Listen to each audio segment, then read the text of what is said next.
Coding overload. Who would have guessed? Wow. Who would have expected that? Anyway, give me like 1 second. Thank you. I wasn't around the mic. Give me 1 second.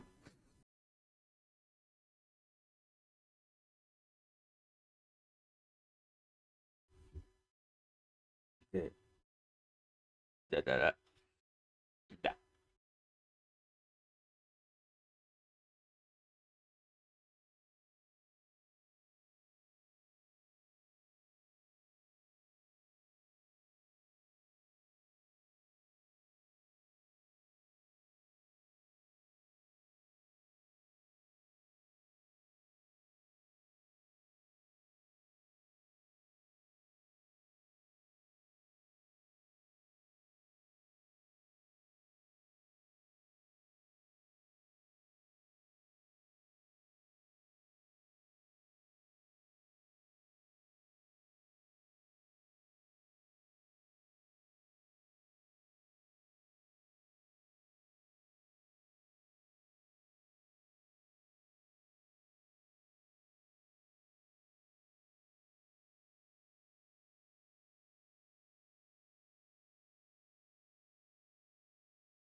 Should I check audio? Great question. I don't know. Should you?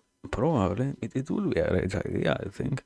I'm not so sure that it would be something bad to do, actually. But anyways, maybe it's not so much of an obligation, more like an act done out of a basic impulse, something like that. I didn't start the timer. I'm so great at this thing called streaming. I'm so. No. No. Anyways, it doesn't really matter because we're not going to actually utilize that in a sense. I'm not going to wait 80 minutes. I don't feel like waiting 80 minutes. I. It's as always, it's late, so I should probably start reading earlier rather than later. Late, way too late.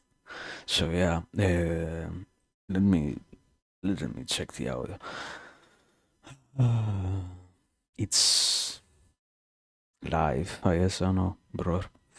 But yeah, existence, something along those lines. The point is, we have a book to read, so we should probably read some of that. I don't know. I don't know. I don't know. I don't know.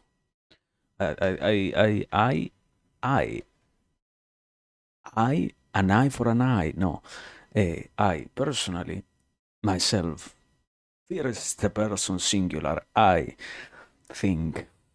Therefore, I am. Sorry. I have to say, God, I don't even know why. Fuck. I didn't mean to say that. I do know why, but I don't know. I don't have a complete explanation as to why it happens. Let's say it like that instead. But anyways, it works. The point is, we have something to read, and audio works. That's all that I want to know. Does audio work? Is it working? Are we? Do we have audio? Yeah, yeah. Okay, thank you.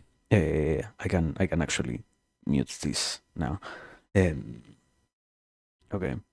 So the point, encoding overloaded. Wow, who would have expected that? No. The point is, yeah. Today we are going to read. Continue. Window capture. Hello. Hello. Hello. Test. What's up? 1, 2, 3. Do you wanna capture this screen? Also, I don't really have many tabs open. I literally have two that are loaded, that are using memory besides the book. There should be nothing using memory. Why does it lag? Anyway, the point is, we have to continue reading. So, transition. There we go. Good morning. Good. What? A beard? A beard? It's like 1 a.m. Why is there a beard? Anyway, the point is, what? Yeah. Today we continue reading a little bit more. We have the Mahabharata. Wow, such a wonderful book. What is this book about? I don't know. The history of a family called the Pandavas. Also, I really never mentioned that, but yeah, it is the narration instead of a narration because we are hearing from Hanamihaya, who is like a king of sorts, who is getting this whole story told to, and who also at times participates. I think he doesn't directly appear in the story, but unavoidably he does get mentioned here and there. I think it is to some degree, if I don't misunderstand what we are talking about, it also has to do with the Pandavas are like his ancestors or something like that. That's why we are having such an involvement from this literal king. I think it, if I don't misremember, Hanamehai is like a, not, is it Hanamehai? I think it is Hanamehai actually.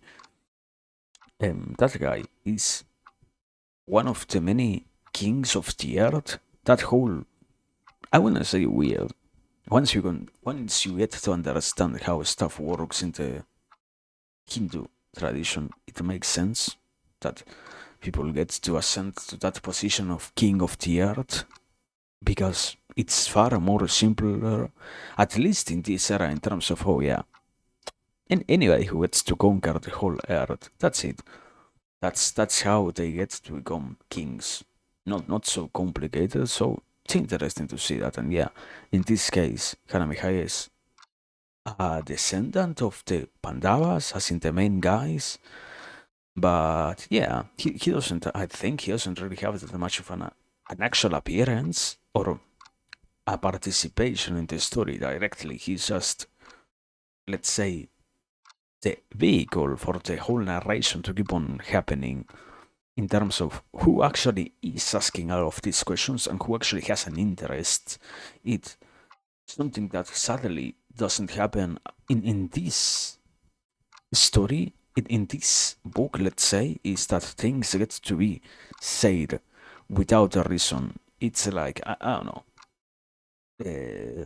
It, I haven't really understood it. I have to assume it is a sacred text of sorts, but yeah, once you compare these to something like the Bible, you find that in the Bible there are not that many justifications or ex- explanations as to why you are reading what you are reading, actually.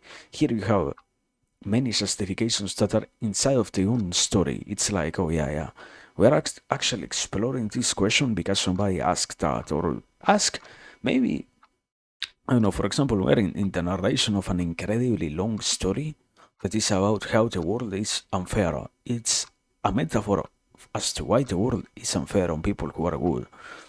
And it's interesting to get to see that, but at the same time, yeah, it's also to some degree hard to understand why we're exploring this if you don't get to see that yeah, this is the implied reason as to why stuff is happening and why things are the way in which they are in this case. So I don't know, I don't say it as in a way to get angry. It's just a reality. It's fine anyways. The point is it works and it makes, at least in my case, I feel it like it makes things even easier to comprehend. To some degree, it's not so much guessing why we are reading what we are reading. At least you have the narrative driving the story behind what you are seeing. It's not so much, oh yeah, and this random event comes out of nowhere and you have to just guess why it is happening.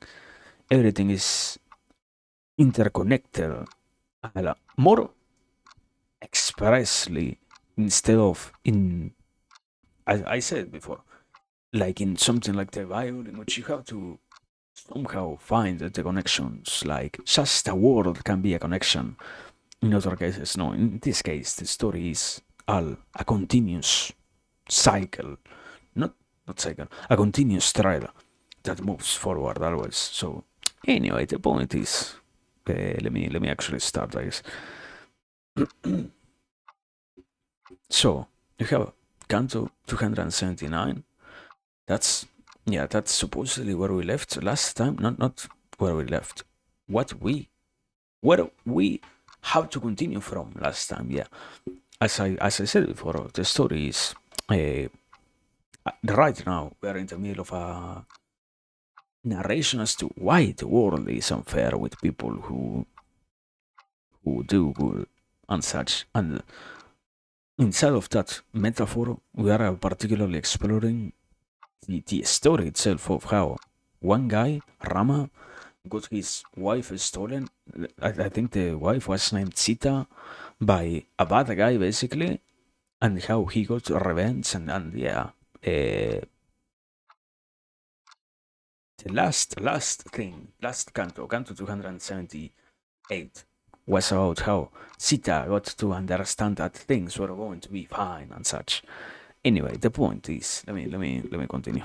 I think canto 279. Ramopakiana Parva continued. Markandeya says, the chaste Sita languished in Lanka, sunk in melancholy and filled with grief for her husband, wearing ragged clothes, with only a single jewel on the marital thread on her wrist, weeping constantly as she sat on a rock and waited upon by Rakshasas. While she was in this state, Ravana, tormented by desire, came to her. Inflamed by lust, clad in divine attire, decked with jeweled earrings, and wearing a beautiful garland and crown, that Viral, conqueror of the Devas, Danavas, Gandharvas, and Yakshas, and Kimpurushas, arrived in the Asokavana, like an embodiment of a spring. Ravana had dressed with care and looked like the Kalpa Vriksha in Indra's garden, but though he adorned himself with every embellishment, she saw him only as an evil spectre, like a glorious banyan tree in a cemetery. The night ranger came near the slender-waisted Devi, like Saturn approaching Rohini. Pierced by the arrows of the god of the flower emblem, he accosted that woman of the perfect hips, startling her like some helpless doe. He said to her, "Oh, Sita, you have shown your devotion to your husband for long enough. Delicate limbed one, take pity on me. Let these maid servants of mine bathe and adorn you now, and take me for your lord. Put on rich clothes and ornaments, and be the fairest among all my women. Many daughters of Devas and Gandharvas are mine. I am lord of countless lovely Danava and Daitya women. 140 million pisachas, twice as many man-eating rakshasas of terrible deeds, and 3 times as many yakshas are at my command. Only some of these are ruled by my brother Kubera, who is the lord of all treasures. In my drinking hall, lovely one of the beautiful dyes, Gandharvas and Apsaras wait on me and my brother. I am the son of that Brahmanotama, Rishi Visarabhasa, of the immense tapasya. I am celebrated as the fifth Lokapala.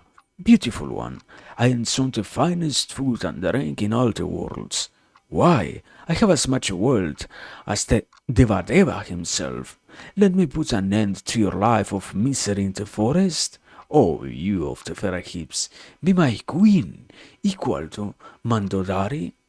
The exquisite Vaidehi turned away dismissively, as if he was as insignificant as a piece of straw, and replied to that night wanderer, the princess of Bedeha, who considered her husband her wood, her deep, firm breasts drenched by her unending tears, said to that degenerate demon, It is my misfortune, O king of Rakshasas, that I am forced to listen to such noxious words. Blessings be yours, Rakshasa, lover of sensual pleasures, but turn your mind away from me. I am the wife of another and am faithful to my husband. You can never possess me. In this helpless state, I am not a fit wife for you. What joy will you find by forcing yourself on an unwilling woman? Your father is a wise Brahmana, born of Rama and equal to Brahapati.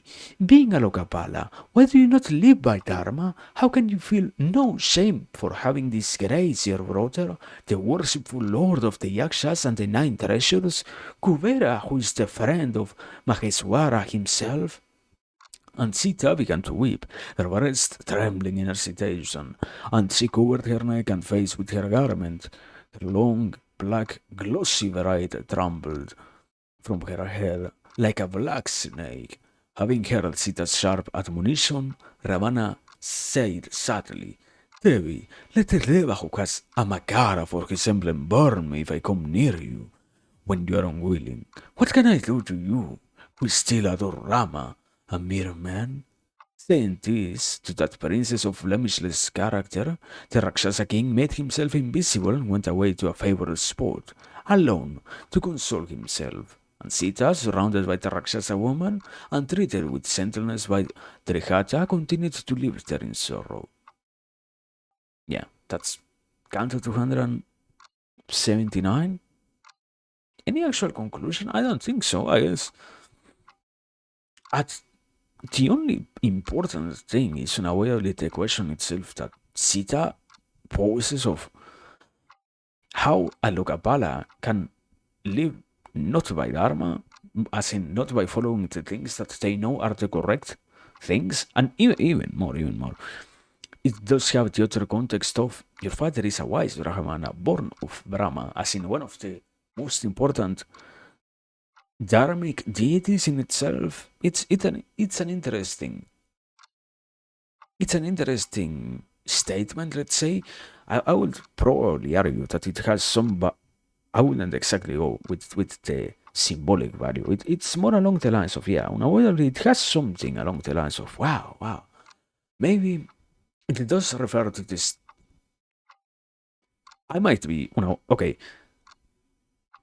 Um, Caution. I am not trying to read that deep onto it, but that's the only idea that I can actually extract.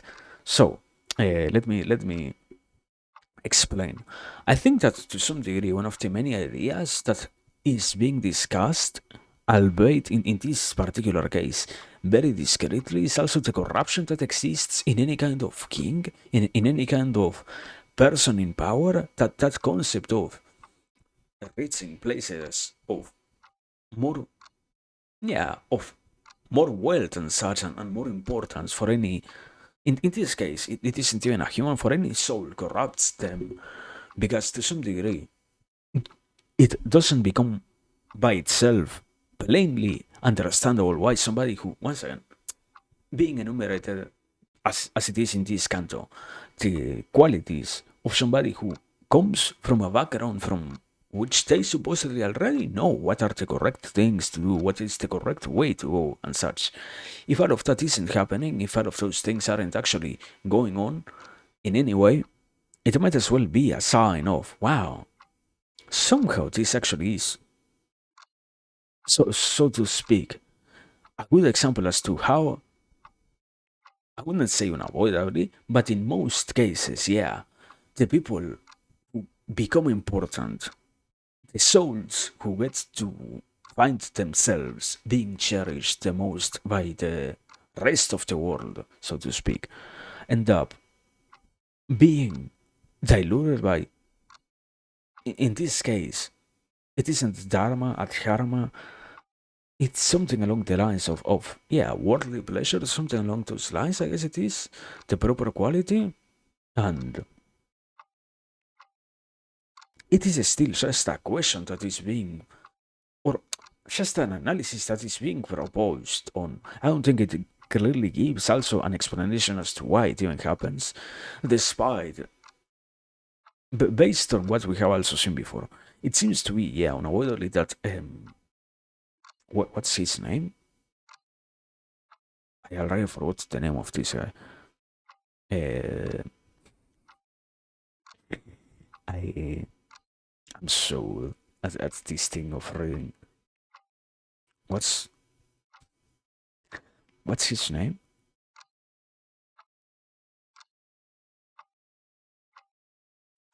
Ravana. Okay, thank you. There it is. Ravana. Ravana, and they are basically showing what I was explaining, the corruption of the souls in power, but it doesn't fully get to detail how that happens. It's more along, yeah, along the lines of also this soul got many privileges, got many rewards. I wouldn't say exactly unwarranted, and even more, it does still fall under the category of what I explained before. This particular story is also to talk about the way in which innocent people have to suffer bad things in their existence. Stuff of that sort also is an interesting thing to take into consideration. I guess I have to assume that I am reading way too deep into it, but something along the lines of the people of this sort who become important for the rest of the world. Rama himself, indeed, is an important person because he does have the capacity to bring down Ravana, but Ravana, in his case, is an entity, so to speak, that became drunk with power. I guess that's the most basic way of analyzing that. And to some degree, I don't know, I have to assume. I have, I hope that we do get to a clear explanation of things later on, but I have to assume that also it talks about the quality of, yeah, to some degree, it isn't exactly the consequence of just your karma, but it's the consequence of the whole world and being complacent with the world and not trying to act in a way in which you are capable of avoiding those who have become drunk with power from damaging your own existence. It's not that you are exactly deserving of suffering in this case. It's not like Sita deserved to be captured and imprisoned by Ravana, but to some degree Rama and such could have had the possibility of, before all of this happened, trying to make sure that such a person didn't get to become so powerful. I guess that's, I have to assume, a possible interpretation, a possible way of trying to read into it. I I don't really know. As I said when I started this one, I am not truly all that sure about this particular analysis, mostly because, yeah, it's trying to dig or to read way too deep into something that was 2 pages long. So, anyway, continuing. Canto 280. Ramupakiyana Parva continue. Markandeya continues. Meanwhile, Rama and Lakshmana continued to live under the clear blue sky on the hillside of the Malyavat mountain. One night, while gazing from the mountain top at the bright moon, surrounded by planets and stars in the cloudless sky, cool breezes, redolent with the scent of lilies, lotuses and other lily-like flowers, blew, and Rama was reminded sharply of Sita. Dejected at the thought of Sita in the home of the Rakshasa, Rama spoke to the heroic Lakshmana in the morning. Go, Lakshmana, to Kishkinka and find that ungrateful king of the Vanaras, that selfish and licentious wretch whom I set upon the throne of Kishkinda to rule over all apes, monkeys, and bears. Mahavahu, look for that ingrate for whose sake I killed the Bali. Lakshmana, that worst of Banaras has forgotten me in my time of anguish. I think he will not fulfill his pledge, and out of foolishness he disregards the one who has done him these favors. If you find him apathetic and indulging himself in pleasure, you must send him out on the same path that we did Bali It will be for the good of all creatures. If, on the other hand, you find that he happily espouses our cause, bring him here at once. Hurry now and return quickly. At once, that ever obedient Lakshmana, always mindful of his elders, set off. Taking his beautiful bow and arrows with him, he entered the gates of the city of Kishkindha unchallenged. The Vanara king Sugriva came out to meet him, realizing that he had come in anger. He and his wife received Lakshmana in honor and with genuine humility. The heroic Saumitra then repeated Rama's words to him. Great king, after hearing everything, Sugriva reverently folded his hands and, joined by his wife and servants, said joyfully to that most valiant Kshatriya, Lakshmana, I am neither weak nor ungrateful, nor destitute of dharma. Let me tell you what efforts I have made to discover where Sita is being held.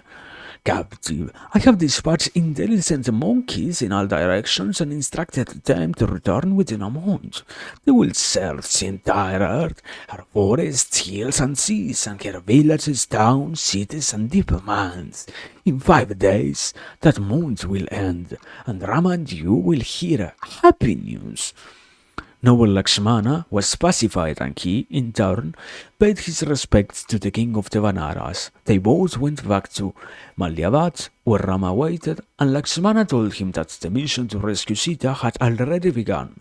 Soon, having meticulously sought Sita, thousands of monkey lords began to return from the 3 quarters of the earth, the north, the east, and the west. Only the ones that had gone south were yet to return. Those that came back reported that although they had searched everywhere, on earth as well as across the seas, they had not found any trace of Vaidehi or Ravana. By now, in anguish of despair, Rama pinned his hopes on the monkeys that had gone south, and somehow eked out the days. Also, welcome Tony. Happy Halloween to you too. Hope you're having a nice day, night, evening. Welcome. 2 months went by when several monkeys hurried to Sugriva and, in urgent voices, said to him, O king, Pavana's son and Vali's son Angada, along with the other great Vanaras that you sent to the south, have returned and are wrecking your Madhuvanam, the vineyard that first valiant and you nurtured so lovingly. Sugriva, hearing this, knew that they had succeeded in their mission, for success often leads to such exuberance. Panarottama, Sugriva shared his thought with Rama. Rama, too, felt that Sita had been found. Then, arrested and refreshed, Hanuman and the other monkeys came to their king, who was with Rama and Lakshmana. Mahabharata, Rama saw Hanuman's bearing and color of his face, and he was sure that this Vanara had actually seen Sita. Those successful monkeys, with Hanuman at their head, bowed low to Rama, Lakshmana, and Sugriva. And so, thank you for the look. Ramana took up his bow and quiver of arrows and said to the monkeys who stood before him, Have you accomplished your mission? Are you going to breathe life into me again? Are you going to enable me to reign in Ayodhya after killing my enemy in battle and rescuing Hanaki? As long as Vaidehi is a captive, and as long as Ravana remains alive, I do not care to live, robbed of both my wife and my honor. The son of Vayu said to Rama, I bring you good news. Oh, Rama, I have seen Kanaka's daughter. After searching all the lands of the south for a long time, its hills, forests, and mines, we became weary. At last, we saw a great tunnel, many yohanas in length, and went into it. It was dark and deep, overgrown with tree roots and infested with worms. We went deep into the tunnel and suddenly emerged into sunshine, and we saw a beautiful palace, Raghava. It was the home of the deity Maya. There we saw a female Muni named Prabhavati at Tapasya. She gave us food and drink, and refreshed, we continued our journey along the way she pointed to us. At long last, we came out of the interminable tunnel and heard ocean waves. And we saw the Saya, the Malaya, and the great Dardura mountains. We climbed the mountains of Malaya and saw the vast ocean below us. In pain and tormented by hunger, despairing of ever returning alive, we lost heart at the sight of it, scanning the great ocean that extended over many hundreds of Johannas that abounded in whales, crocodiles, and other marine creatures. We grew dejected and grieved at our failure. We sat together and decided to starve ourselves to death. In the course of conversation, we happened to speak of the vulture Hatayu, and just then we saw a bird as big as a hill, so frightful, so as to strike terror into every heart, and like a second son of Garuda Vinata, swooping down to devour us. The enormous avian said, "Who are you to speak of my brother Hatayu? I am his elder brother, Sambati, and I am the king of birds. Once, long ago, we both flew in a race towards the sun. My wings were burned, but not Hatayu's. That was the last time I saw my beloved brother, that king of vultures. With my wings burned, I fell onto this great mountain, and here I am still." We told him briefly of the heroic death of his brother and told him also of the calamity that struck you. Rahan, the mighty Sampati, grieved and said, "Who is this Rama, and why was Sita carried away, and how was Hatayu slain? Oh, best of monkeys, I want to hear everything in detail." We told him everything about what had befallen you and the reason for our bout of starvation. The king of birds then persuaded us to abandon our vow. He said, "I know Ravana. The city of Lanka is his home. I saw it on the other side of the sea in a valley of the Trikuta hills. By day he must be there. I am sure of it." Parantapa, we arose and excitedly began to discuss how we could cross the ocean. None dared to cross it, but I invoked the power of my father Vayu and crossed the ocean, which is 100 Yohanas wide. I slew some Rakshasas on the way, and finally I saw the chaste Sita in Ravana's Sokavana. She was at Tapasya and yearning for her lord. Her hair was matted, her thin body was covered with dirt, and she sat there broken-hearted and hopeless. I recognized her as Sita by these unusual signs, and after waiting for a moment when she was alone, I approached that worshipful Devi and said, "Oh, Sita, I am Rama's messenger. I am Avanara and Pavana's son. I have flown through the sky to find you, and here I am." The Kshatriya brothers Rama and Lakshmana live in safety, protected and cared for by Sugriva, the king of monkeys. Rama and Sumitra are anxious about you. Assist their good friend Sugriva. Your husband will soon be here with an army of Banaras. Trust me, precious Devi, I am a monkey and not a Rakshasa." Sita seemed to meditate for a moment and then replied, "From what Avindya told me, I know that you are Hanuman. Mahabahu, Avindya is an old and respected Rakshasa. He told me that Sugriva is surrounded by faithful advisors like you. You may leave now." She gave me this jewel as a token of proof that I had met her. Indeed, this jewel helped the blemishless Sita master the strength to live. As further proof, Hanaki told me that you once used manders and turned a blade of grass into a deadly astra, with which you shot a crow, which was no crow but Indra's son, while you lived in own Chitrakuta. She said this would confirm that I had really met her and that she truly was Vaidehi herself.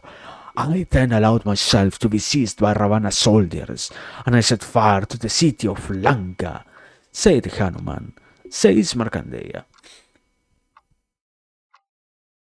Conclusion? That's Canto 280. Conclusion, analysis, thesis, concept from all of this stuff? I don't think there is anything. I don't know, bro. I don't think there is actually anything. As always, oh wow, yeah. the discourse about having patience and being capable of understanding and waiting on things and having more than enough time to wait on even the direst of situations, blah blah blah blah blah. That's the most obvious analysis. That's the thing that doesn't need to be actually mentioned. Like, oh yeah, despite how Rama was suffering so much, he was capable of waiting not just 1 month for the king of the monkeys to find his wife, but two extra more, 2 more extra months, sorry for the word, to finally be capable of having any clue of where his wife was actually and such. I am That's the basic analysis, that's the basic idea. And I don't know, as always, the interpretation can always be, and this reflects on the person, on how this somehow talks about we as individuals and how we should be capable of waiting, even if we consider ourselves completely innocent in situations, be capable of having a restraint, even in those direst of situations, and even in those times in which everything seems to be at its lowest. We have to learn how to wait on things, and blah blah blah blah. That is the basic idea. I don't think that is the actual message here.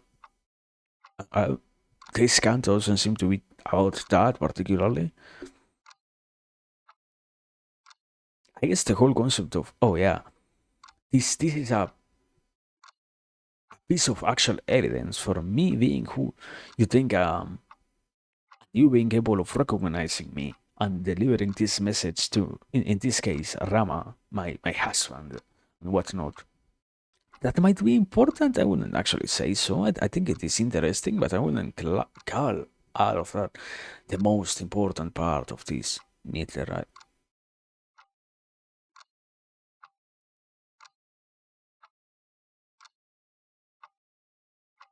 I guess it's the commitment to the whole experience itself, something along those lines. I feel like that's the actual message.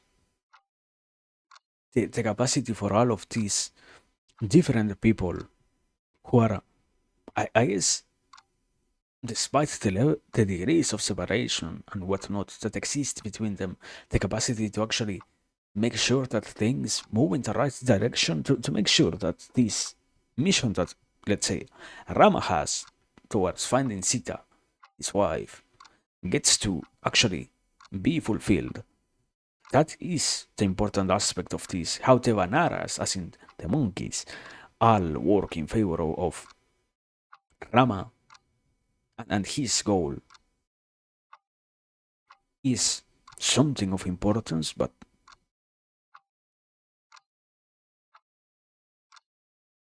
I don't know, that mostly has to do. Yeah, I think it's not actually all that much of a valid analysis. Not because it isn't what happens, but rather because, as always, this comes from a line of, oh yeah, the king of the Vanaras, the creator that other monkeys had to go out and find Sita. Therefore, if it is a royal decree, no sane, in this case, even if it is a monkey, yeah, you can still utilize the expression no sane mind will go against the royal decree. So, I don't know if it is commitment. I guess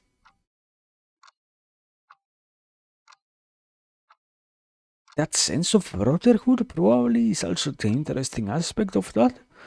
The way in which actual good actions end up paying off.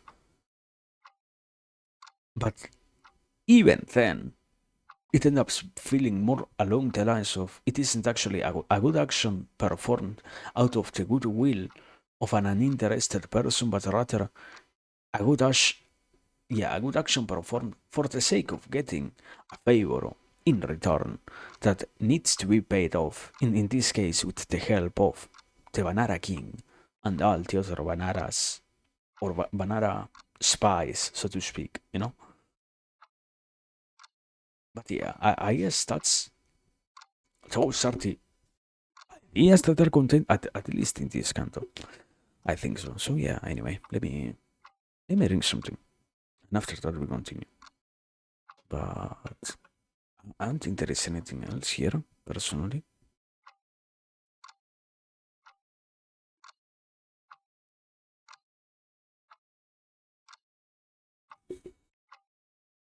Once again, I don't see anything.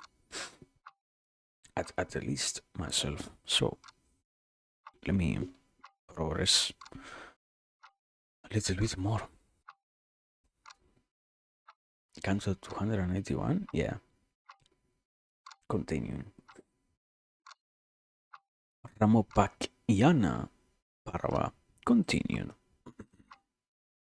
Markandeya says, at Sugriva's command, all the rest of monkeys and the Vanara chieftains assembled on the mountainside where Rama sat. Bali's father-in-law, the illustrious Sushena, accompanied by 1,000 crores of powerful Sangal folk, came there. Those two foremost of monkeys, Gavaya or Gavaya and Gaha, each accompanied by 100 crores of monkeys, came there. Rahan, the fearsome Gavaxia, with the tail of a bull, came with 60,000 crores of monkeys. The renowned Gandhamadana, who lived on the mountain of the same name, came, bringing 100,000 crores of monkeys. The intelligent and mighty Panasa mustered 52 crores of monkeys and came to Rishyamukha, that best and most illustrious of monkeys, that Himukha of the unquenchable energy gathered a large army of powerful monkeys and came. Hambavan came with 100,000 crores of ferocious black bears with tilaka marks on their foreheads. All these and countless other great monkey chieftains came there, O king, to help Rama in his mission, with bodies like mountains, roaring like lions and leaping about everywhere in excitement. These monkeys set up a deafening commotion. Some of the Vanaras looked like mountain pigs, some looked like buffaloes, some were as dark as autumnal clouds, and some had faces as bright red as vermilion. Monkeys swarmed in from all directions, some leaping about, some falling down, and some scattering the dust as they came. And that monkey army, vast as the sea at full tide, camped there at Sugriva's command. Once the force of monkeys had gathered, Ram and Sugriva chose a good day, when the stars were in auspicious conjunctions, and led forth that massive host, eager for battle, their minds set on destroying the very world. Hanuman, the son of Vayu, went in front, while the rear was guarded by the fearless son of Sumitra. Surrounded by the monkey lords, the two princes of Rakukala, with their fingers in lizard skin globes, shone as they rode out, and they were like the sun and the moon in the midst of the planets. The monkey host, armed with rocks and sala and tala trees, was like a vast cornfield under the morning sun, and that mighty army, protected by Nala and Nila, by Angada and Karata, and by Mind and Dvida, marched to accomplish Raghava's purpose. The army made many peaceful overnight camps on their way, in wide, lush fields and valleys rich with fruits, roots, and honey, where there was plentiful water and meat. Finally, the banana legions reached the shores of the ocean, and looking what? Looking a sea itself, the Sangal army, brilliant with countless colors, camped there. The noble son of Dasarata called Sugriva to him alone and said, this army is vast, and the ocean is as well. How shall we cross the endless waves? At this, many vain monkeys said confidently that they could easily cross the ocean.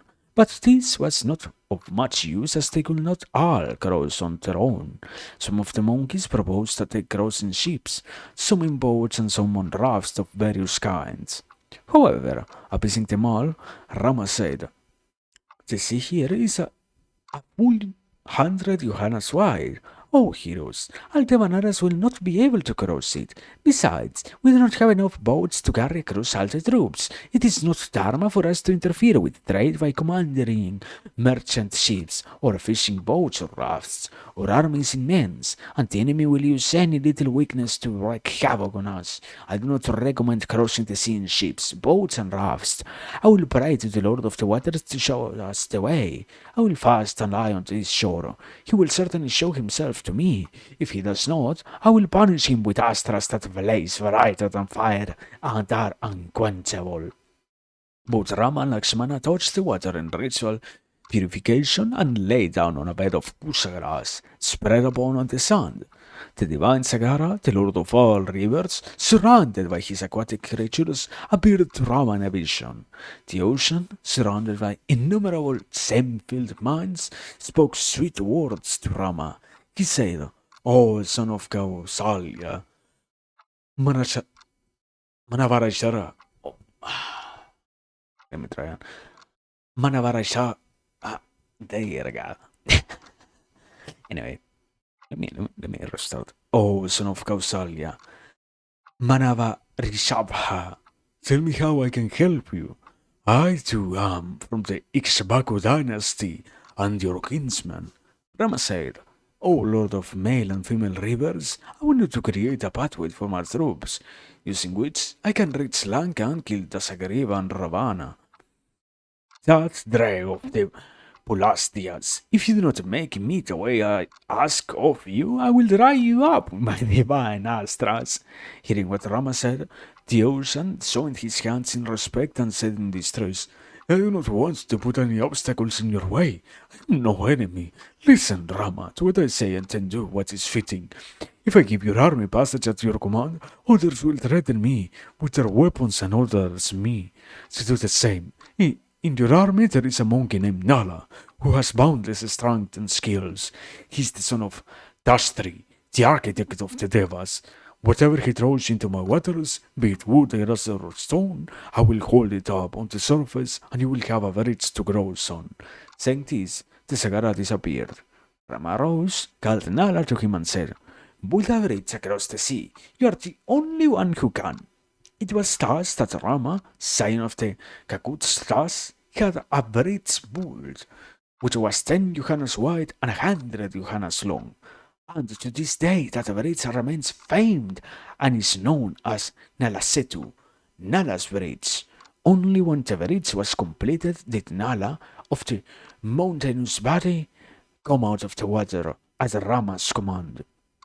While Rama was still on this side of the ocean, the virtuous Bibhishana, brother of the king of Rakshasas, accompanied by 4 of his ministers, came to him. The noble Rama welcomed him with affection. Sugriva, however, feared that he might be a spy, but Rama was convinced of his good intentions because of his transparent sincerity and demeanor, and he honored the good Rakshasa.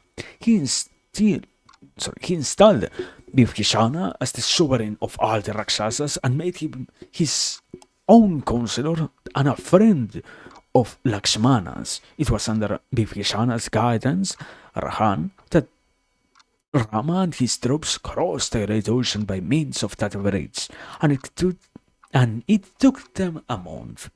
As soon as they arrived in Lanka, Rama ordered the monkey army to erect numerous and expansive gardens.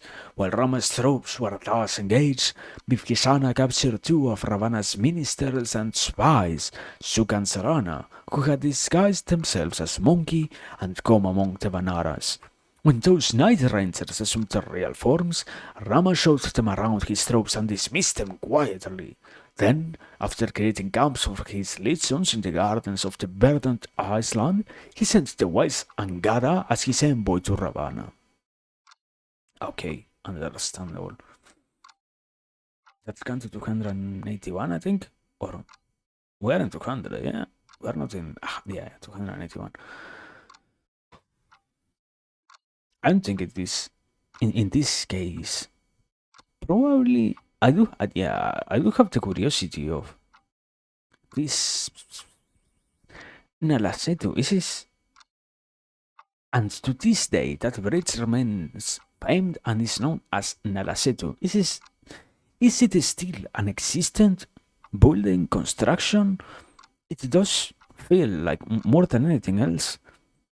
The canto centered around the myth of creation of the Narasetu, implying that it still exists. I don't even understand if it is something that is being narrated just for the story or if it truly is still a part of the world, so to speak. I don't know, something along those lines. And that's the only actual idea that I get out of this. Besides that, I don't know. I don't. I feel like I'm more than anything else actually criticizing the text at this point, but yeah, the way in which Rama, quote unquote, talk with the god of the rivers doesn't feel at all like like somebody who is completely innocent of anything. If anything, that was more like an intimidation tactic, you know? But the point is, yeah, I think the actual point is only that how the Nalasetu came to be and how important it is and whatnot. Let me, I guess it does fill me with curiosity. Does it actually exist? Is it a thing that still is real? Uh, Nalasetu, Nalasetu.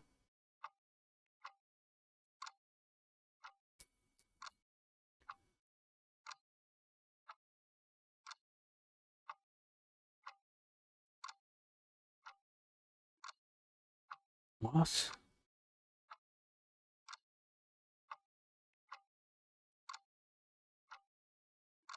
Place? It has like 5 or 4 different concepts. Nalasetu. Uh-huh. Yeah.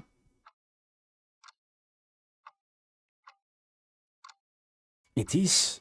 Okay. I guess it's only a mythological place.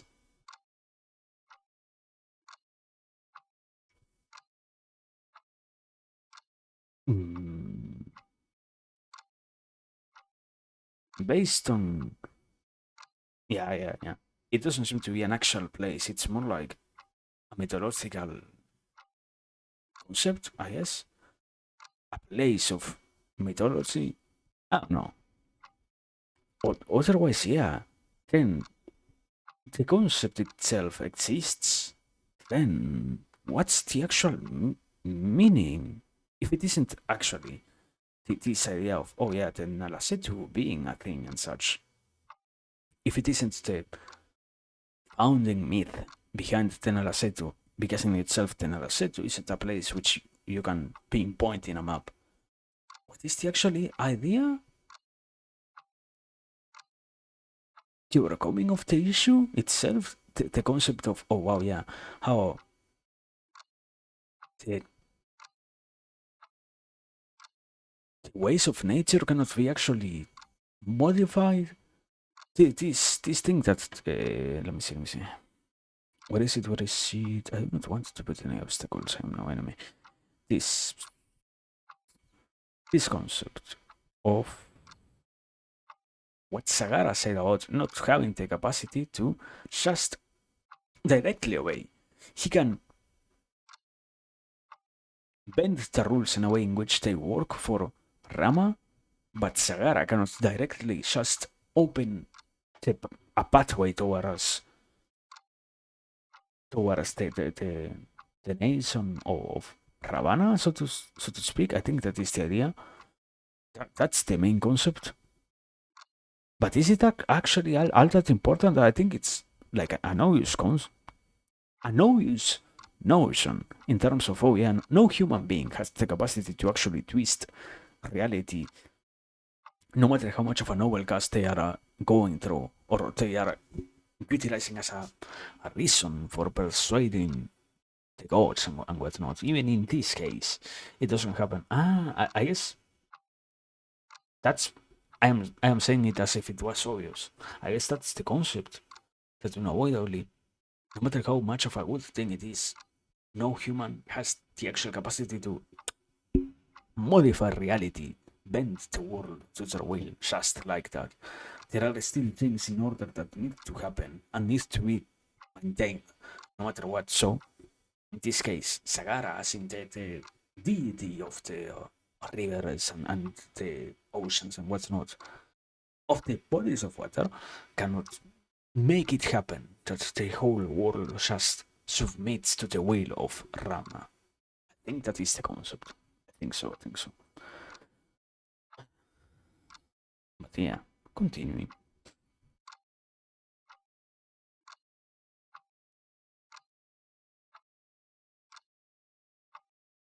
Something along the lines of the human has to find a way to work around the issues that they have with nature, not to try to submit nature to their own will, but rather make it work around the actual issue. Something like that, yes. So, continuing, canto 282, Ramopakiyana Parava continue. Markandeya says he settled his army in Lanka's groves, abundant in food and water, fruit and roots, and Rama, descendant of the Kakutstas, took loving care of them. Ravana's city was magnificent and fortified, with many contrivances built to prevent the entry of enemies, impregnable with formidable ramparts and gateways. It was circled by 7 deep moats that were full of fish, sharks, and crocodiles. Into these moats, pointed stakes of Kadira wood had been driven. The ramparts, heaped with stones for the great catapults that were used to protect them, were unassailable. The warriors who guarded the walls were armed with earthen pots filled with venomous snakes and toxic powders of many kinds.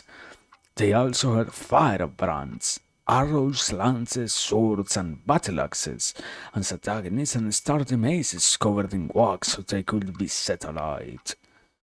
At all the lofty gates of the city were both mobile and fixed encampments, manned by large numbers of infantry, supported by countless elephants and horses. Angada reached one of the gates of the city and announced himself to the Rakshasas. He entered the town without suspicion or fear, and, surrounded by Rakshasas, that handsome Banara prince looked like the sun amidst dark clouds. He approached that scion of Pulatia race, who sat in the midst of his counselors, and saluting Ravana, the eloquent Angada delivered Rama's message. He said, O king, Rama, the descendant of Raghu, who rules in Kosala, and whose fame has spread throughout the world, says these words to you. Kingdoms are corrupted by sinful kings who cannot control their souls and are ruined by their sins. You have attacked me by abducting Sita, and you will cause the death of many innocent people. Inflated with power and pride, you have killed numberless rishis living in the jungle, and you have insulted the devas. You have killed great kings and sorrowing women. Retribution for those vicious sins is about to overtake you, for I will kill you and all your advisors. Fight! Show me your valor, O wanderer of the night. Although I am a mere mortal, behold the power of my bow.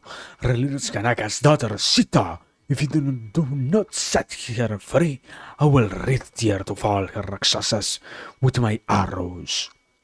The defiant message was intolerable to Ravana, and he became incoherent with rage.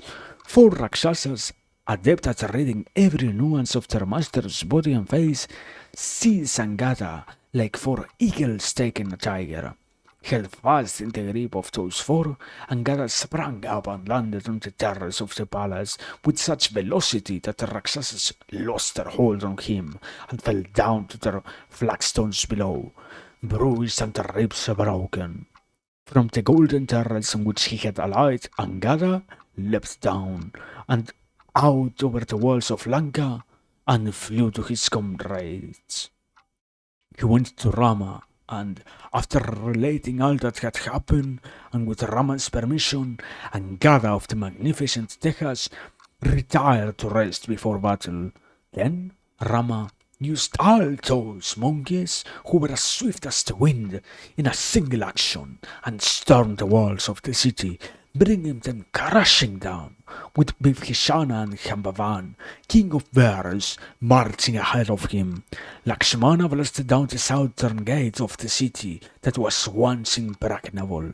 Rama attacked Lanka with 100,000 crores of monkeys, skilled warriors all, and the ruddy skin like young camels. Crores of grey bears with long limbs and huge spots also rushed forward to support the Vanara forces.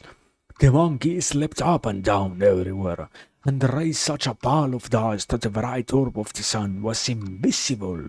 The people of Lanka saw their city walls turn a tawny color, covered as it was by monkeys, some as golden as the stalks of ripe paddy, some grey as Shirisha flowers, some red as the rising sun, and some pale like bleached flax or hemp.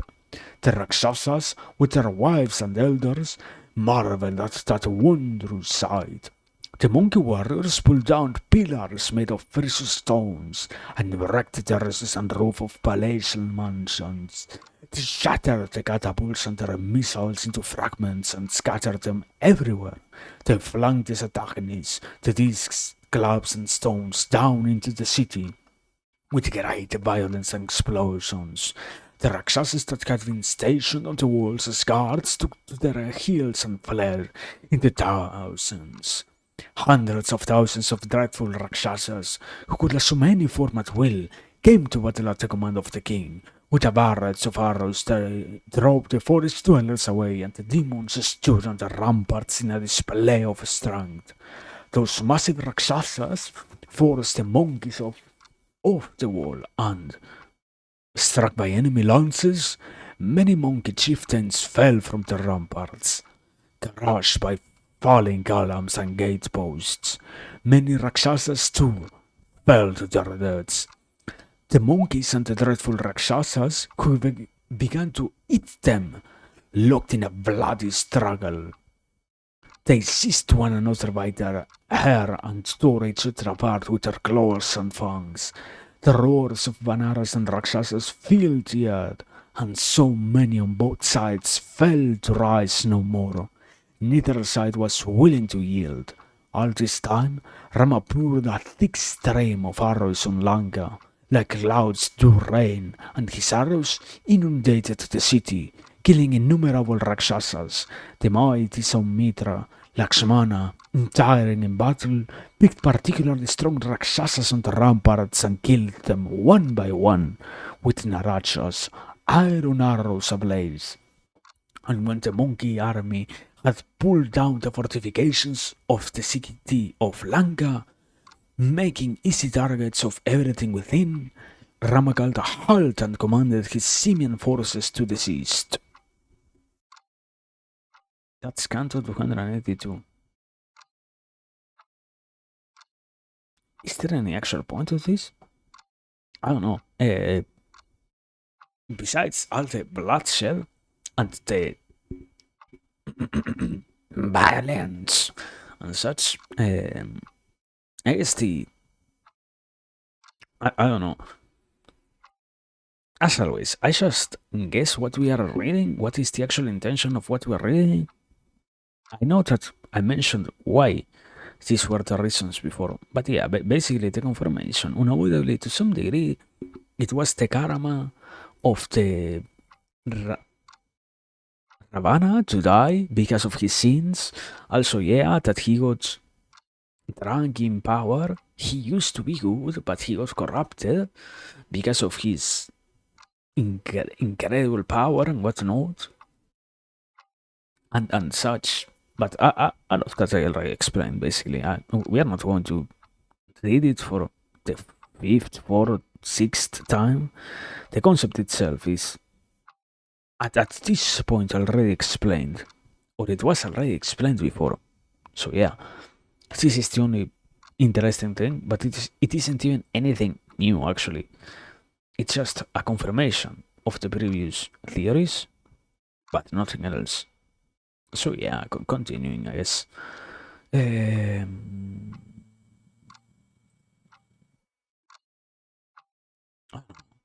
think I don't feel that all that tired actually. I was, I guess, yeah, it's more like a pervasivist expression. No, impending. No, permanent sense of tiredness. More than oh yeah yeah. I have grown tired. That sense of unavoidable tiredness. That's what I had because it didn't change at all since we started. So I guess I'm actually fine. It's just that level of basic tiredness, nothing else.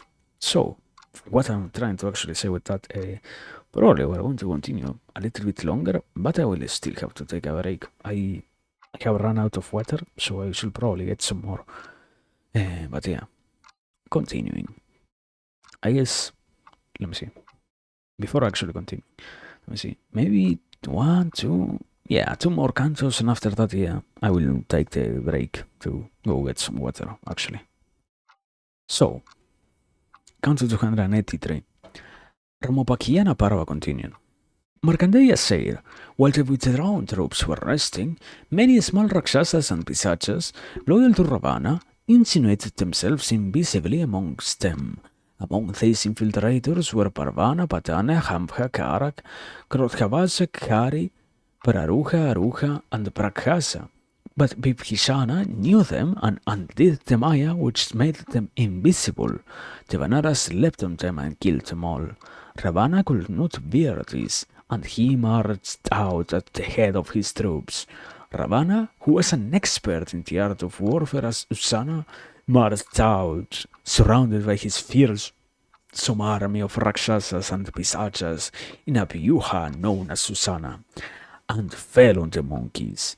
Seeing Ravana come, with his army arrayed in that formation, Rama deployed his Sangal legions in the opposite counter formation recommended by Brihaspati, and the battle between Rama and Ravana began.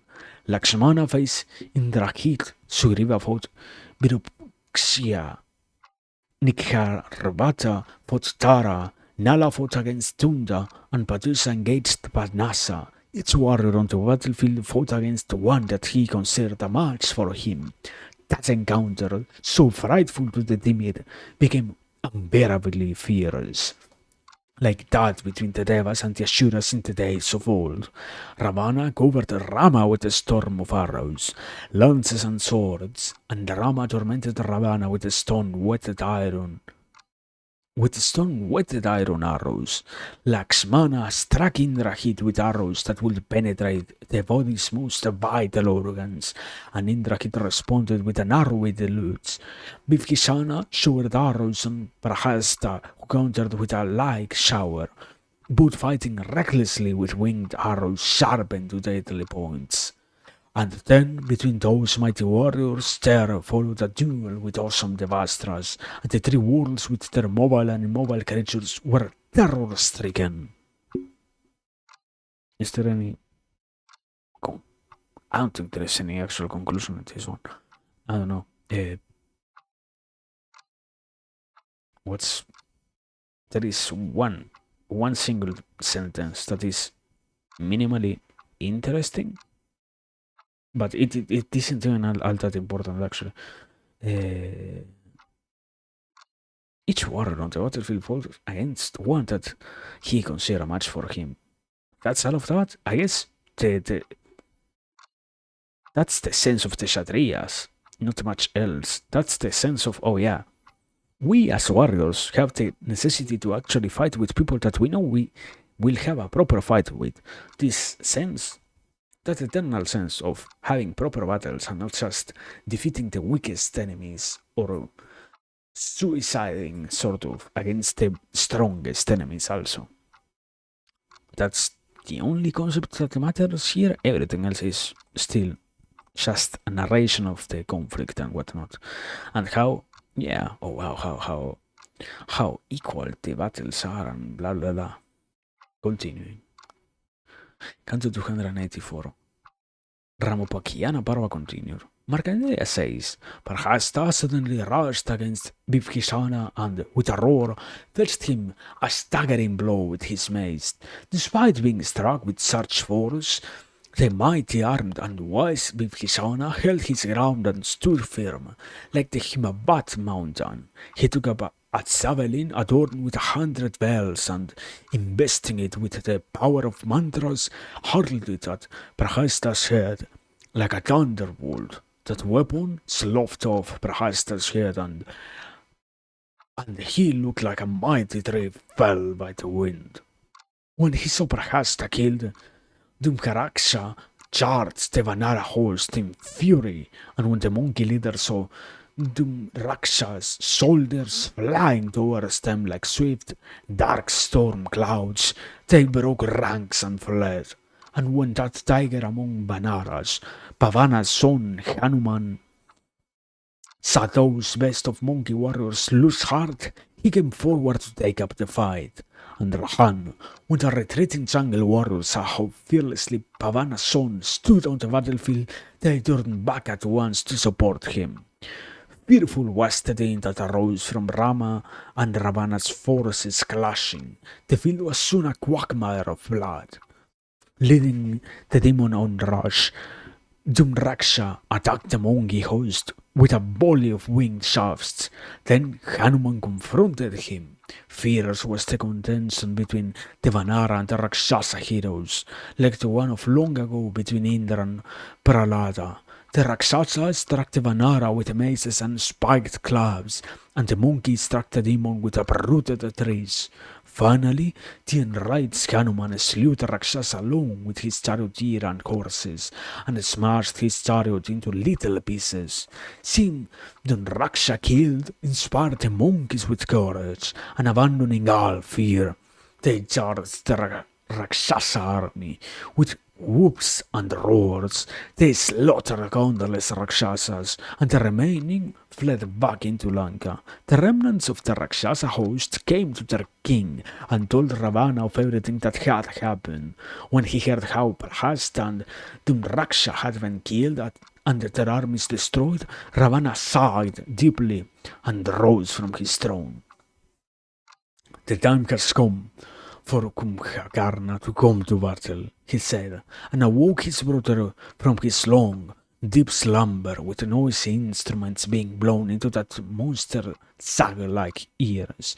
In an anguish of anxiety, Ravana said to Kumbhakarna, now awake and sitting relaxed on his bed, how fortunate, my brother, that you can enjoy profound and undisturbed sleep, and knowing of the calamity that has overtaken us, Rama and his monkey army have crossed the ocean by average, and with scant regard for our might, waged a terrible battle against us.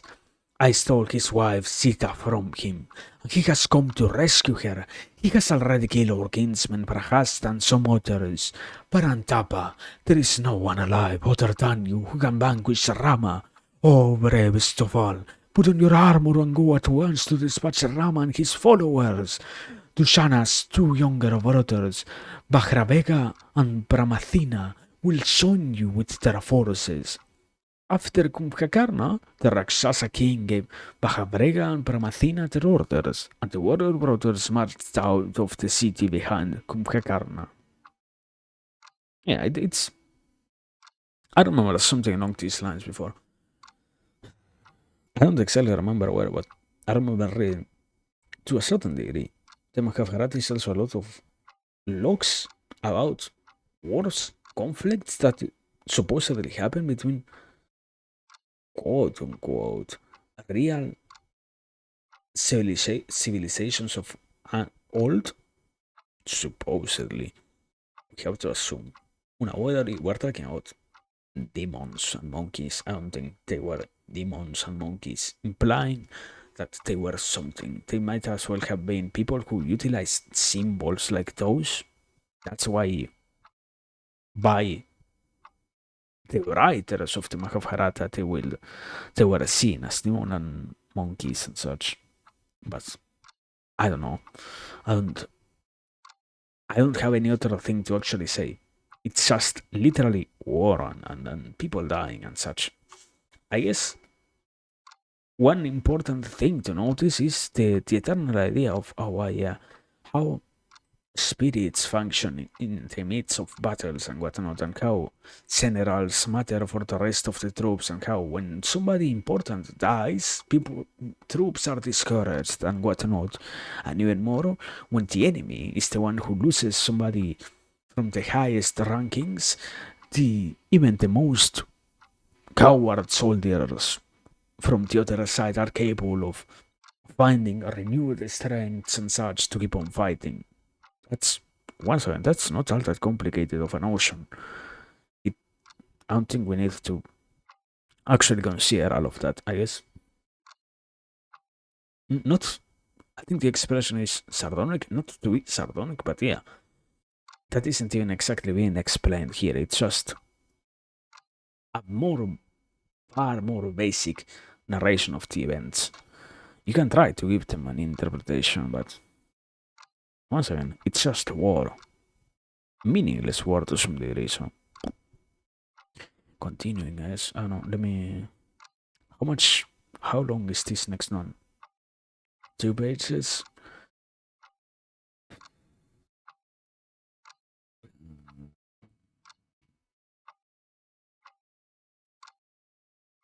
I. I don't know actually. When is the question is, yeah. I said that I was going to get some water, so maybe I should do that instead of continuing to read. Let me get some water, and after that, I guess, uh, yeah, that's better to check actually. How much more of this do we have to go for? 284, 1932. How many more pages do we have until we finish this whole paragraph?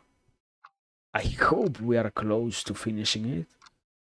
If we are not that far away, maybe we can try to finish this in today. Flying? I don't actually know at this point. Let me. Hmm, this is like incredibly long. Damn. Hmm. Okay, no, no, no, no, no, no, no, no, no, no. It's not all that long. Here it ends. We have like, hmm, we have only like, how much are these? We're on page 32. We have to do until 50. How much is that? An hour, 2 hours? We can probably do that today. It sounds reasonable. I think so. So I think it's a reasonable goal to try to aim to finish this today. Mostly because yeah, to some degree, I wouldn't say I get bored of reading war. I have come to like it, but the issue is it doesn't actually have any meaning in itself. So it's not so useful to just stop in the middle of a conflict because it's not like tomorrow or not exactly tomorrow today in which I come back to this text I will find any new meaning in the next dozen of paragraphs in which even more people are just killing one another. So yeah, uh, we have a little bit to continue. We have how much? 84, 18, 86 cantos to 6 cantos is a realistic amount. We can do that. So yeah, let me get some water, thank you. And after that, we are coming back and probably trying to finish this whole parva, the Ramopakiana parva. Thank you.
Wow.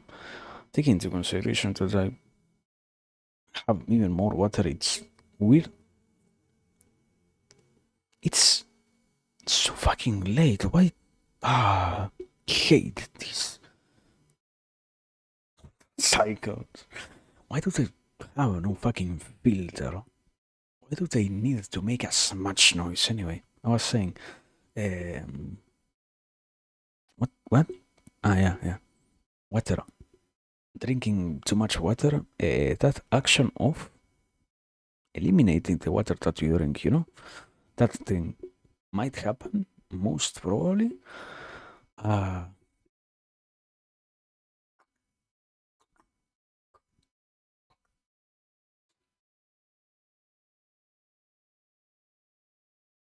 okay, not yet. We're fine. At some point, I guess. We're not all that far away from that, but at the same time, it's not happening right now. So let's continue meanwhile. But yeah, last thing I said was there is nothing to actually read. At least in this one, it's literally just war. So I don't know.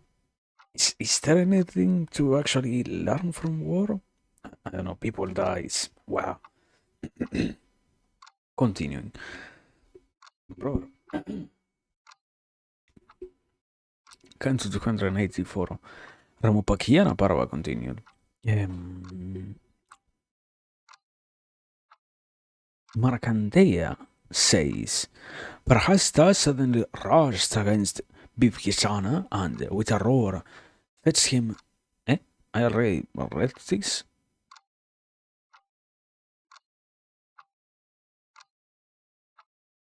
Yeah, I already read this one. I am sleepy, but I'm not that sleepy. I knew it. It was a test to see if you were paying attention. Thank you. Sorry. Don't worry. So, continuing. Now for real. Canto 285. Ramopakiana Parva continued. Markandeya says, Kumbhakarna set out from the city with his legion and soon saw before him the victorious monkey troops. He scrutinized the monkey army, looking for Rama, and saw Sumitra's son Lakshmana standing at his post, bow in hand. Since the titanic Kumbhakarna, the Vanara warriors rushed at him and, surrounding him, cast great trees at him. Fearlessly, many began to tear at his body with their nails, while other monkeys fought in more conventional ways. They mantled that lord of the Rakshasas with a shower of myriad weapons, but Kumbhakarna only laughed and began to devour them. He ate those best of monkey folk, Chala, Chandavala, and Bhakravahu. The other monkeys saw this and they howled long and loud with fear. Hearing the screams of the monkey chieftains, Sugriva, the noble king of the Vanaras, charged Kumbhakarna and struck the Rakshasa a stunning blow on his head with the trunk of a sala tree. The agile Sugriva broke the tree on Kumbhakarna's head, but it made no impression on the gigantic demon. Indeed, as if roused from his torpor by that blow, Kumbhakarna stretched his arms and seized Sugriva and dragged him away towards the city. Seeing Sugriva being hauled away, Lakshmana, the heroic son of Sumitra, the giver of joy to his friends, and the slayer of hostile heroes, ran at Kumbhakarna and shot an astra embellished with golden wings at him. The arrow pierced Rakshas's coat of mail and passed cleanly through his body and embedded itself in the earth, stained with his blood. Kumbhakarna, his chest bored through, released Sugriva, and picking up a greater boulder, charged at Lakshmana. Lakshmana, wow. As the Rakshasa rushed towards him, wait a second. Lakshmana? Lakshmana? I wasn't crazy. Error here, sorry. Lakshmana cut off his upraised arm with two shafts whose tips were like razors. As soon as the Rakshasa's two arms were severed, twice that number of arms appeared on his body. The hands on every arm scooped up huge rocks, but Lakshmana, masterly bowman, cuts them off as well. That Rakshasa assumed a stupendous form with many heads, arms, and legs, but Saumitra asked for the Brahmastra and blew the mountainous body apart. Struck by that divine weapon, the Rakshasa fell on the field of battle, like a huge tree with spreading branches struck by a thunderbolt from heaven. The Rakshasa warrior saw the mountainous Kumbhakarna of the dazzling Tejas, who was like Asura Vritra, lying lifeless on the field and ran in terror. Seeing the Rakshasa warriors flee, the younger brothers of Dushana rallied them and rushed at Saumitra in fury. However, with a roar, Lakshmana easily deflected the winged arrows with which the enraged Bhakrevega and Pramithina attacked him. Oh, Britaputra, a ferocious was the battle that ensued between Dushana's brothers and the sparkling Lakshmana, and it made the hairs on the onlookers stand on end. Lakshmana shrouded the two Rakshasas with arrows, and the two enraged Rakshasa heroes covered Lakshmana with a storm of stinging shafts. The encounter between Bhakravega and Pramathina and Mahavaho Lakshmana lasted only a short while. When Pavanutra Hanuman, an entire mountain peak in his hand, ran at Bhakavrega and flattened him with it, and the mighty Nala crushed Dushana's younger brother Pramathina, also with a massive crag.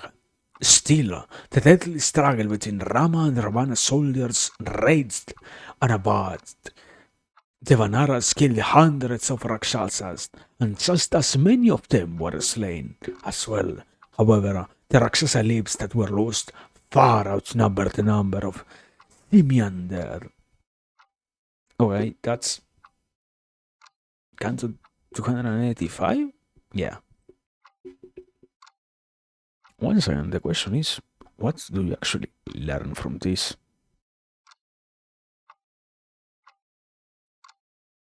I guess the easiest way to consider it is to just I I I always use this to I don't know cope, but the same as when you have to, for example, go in the Bible through the thousand names of people when they start to enumerate names. The same thing here. War. What can you actually learn from people killing one another?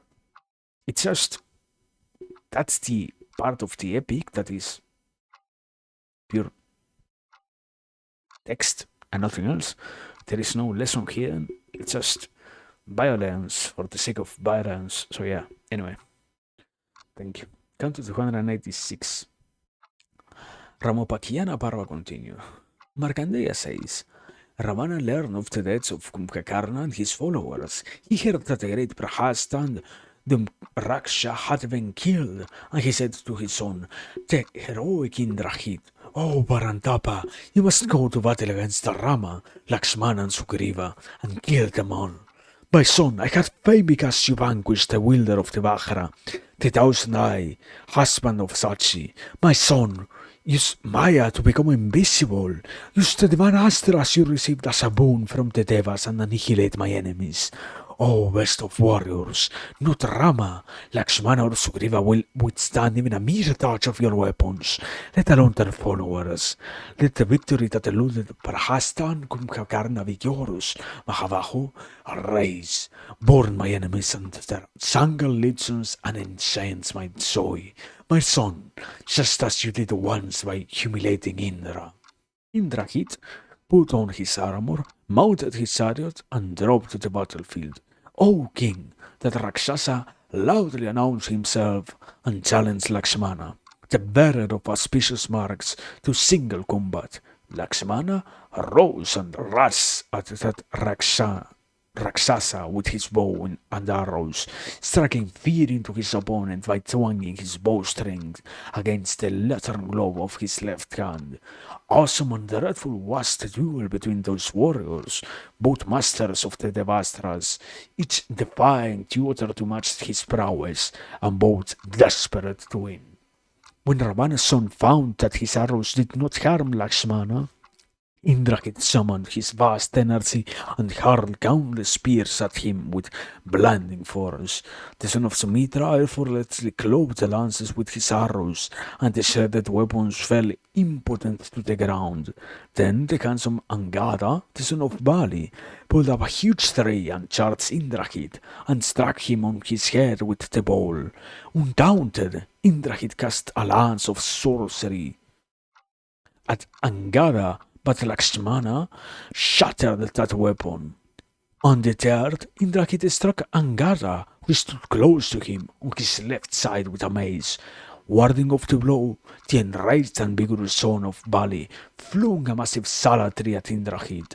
O son of Prita, pitched with vicious force, the three smashed Indrahit's chariot and slew his horses and charioteer. Ravana's son leapt down from his ruined chariot and, using Maya, vanished. When Rama saw the Rakshasa, that illusionist, vanished so suddenly, he ran forward to protect his troops. The invisible Indrahit, using the Vastras, now freely pierced Rama and Lakshmana all over their bodies. But the brothers were never gravely injured. They fought on against Ravana's son cloaked in Maya. The raging Indrahit besieged those Narapungavas with thousands of razor-tipped shafts. The Vanara troops, armed with rocks, swarmed around, seeking the invisible warrior who scourged them with an endless firestorm of arrows, even as he continued to attack the Kosala brothers. Pierced all over with fell arrows, Rama and Lakshmana suddenly fell, like the sun and the moon fallen from the sky. That's Canto 286. Same thing as before, I guess, continuing. Canto 287. Dharmopakiyana Parva continued. Markandeya says, seeing Rama and Lakshmana lying and moving on the ground, Ravana's son created a mesh of subtle astras and encased them inside it, snared in Indrahit's arrowy nets. Those Naravyagaras looked like caged hogs. Sugriva and his Vanaras surrounded the brothers, who lay wounded and captive on the ground. The king of the jungle stood there, stunned, with Sushena and Mindad, Vividad, Kumudan, Angada, Hanuman, Nilara, Tara, and Nala. Meanwhile, Bifhisana, who had secured victory in another part of the field, arrived there and, using an astra called Prachna, awakened the brothers from their swoon. Carefully, Sugriva drew Indrahit's arrows from their bodies and applied the miraculous herb Bisalya to their wounds, while chanting divine mantras. The Kshatriya brothers arose, their pain gone, and full of vitality again. Pritaputra, seeing that Rama of the Ikshvakus was quite restored, Bifishana joined his palms together and said, O Parantapa, Kuvera, king of the Uyakas, has sent one of his people to you from the Sweta mountains, and with him he has sent a gift of water from his enchanted gardens. Rahan, if you or anyone you choose to give it to, wash your eyes with the water, you will be able to see anyone who has become invisible. Saying that Astu, Rama took that sacred water and washed his own eyes with it. And the noble Lakshmana did the same. Then Sugriva and Jambavan, Hanuman and Angada, Mindad, Vivida and Nila, and many other important Vanaras cleared their eyes with that water, exactly as Bifhishana had said, O Yudhishthira, now they could all see much that they could not before, worlds and beings hidden to ordinary sight. Meanwhile, flushed with his success, Indrahit went to his father and, after telling Ravana of his feats, quickly returned to the field of battle and placed himself at the van of his army. Then, urged by Bifhishana, Lakshmana ran towards Ravana's choleric son, who had returned lusting for battle. Incensed by what had transpired earlier, Lakshmana came to kill the arrogant Indrahit who had not completed his Nitya Karma and struck the conqueror of Indra with a torrent of arrows. The duel between those two, both intent on killing the other, was like the long ago battle between Indra and Prahlada. It defied the imagination. Indrahit struck Sumitra's son with shafts that pierced deep into his body, and Sumitra's son retaliated with his own fiery arrows. Wounded by Lakshmana, Ravana's son was beside himself and shot Lakshmana with vicious, venom-tipped barbs. Now listen, Yudhishthira, to how the heroic Saumitra took his adversary's life with 3 final arrows, burning with energy. With the first one, he severed from Indrakrit's body the arm with which the demon prince grasped his bow. With the second arrow, he hewed away the other arm, which held arrows, and it fell to the ground. With the third, the last one, a bright and crescent-tipped shaft, he cut off Indrahit's haughty, handsome head with its fine nose and glittering earrings.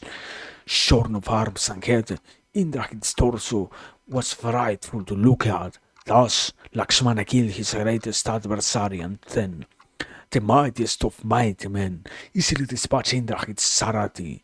The dead prince's horses galloped back to Lanka, dragging an empty chariot behind them. Ravana saw the chariot without his son on it, and when he heard that his son had been killed, his heart was gripped by a pang of intolerable grief.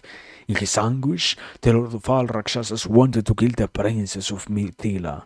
Seizing up a sword, Ravana ran to Asokavana, where Sita pined for her husband. Avindhya saw what Ravana intended to do and tried to pacify him.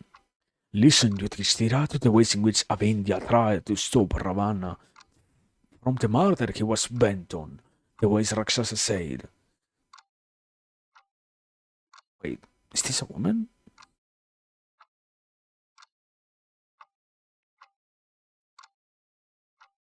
I don't remember the name. I swear to I don't remember. Was Avindhya the one that was... Ah, anyway, continuing. You sit on the glorious throne of an empire, and it is not fitting for you to kill a woman. Besides, being your prisoner, this woman is as good as dead. Destroying her body will not kill her spirit. Kill her husband, and she too will die broken. Not even Indra of the 100 sacrifices is your equal. In battle you have often chased away the gods with Indra at her head, as if they were a pack of jackals.